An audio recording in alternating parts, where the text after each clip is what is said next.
کہ زکوٰۃ 4 چیزوں کے اوپر واجب ہوتی ہے۔ نمبر 1 سونا، نمبر 2 چاندی، نمبر 3 مال تجارت، اور نمبر 4 نقدی رقم۔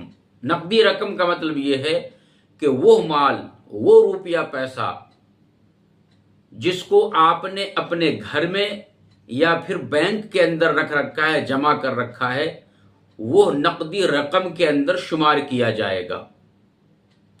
اور مال تجارت، مال تجارت ہر اس مال کو کہا جاتا ہے جس مال کو آپ نے بیچنے کے لیے خریدا ہو اور زکوٰۃ دینے کے وقت میں بھی یہی آپ کی نیت ہے کہ ہمیں اس کو بیچنا ہے، تو یہ مال تجارت ہوگا۔ وہ مال جس کو آپ نے خریدا تو تھا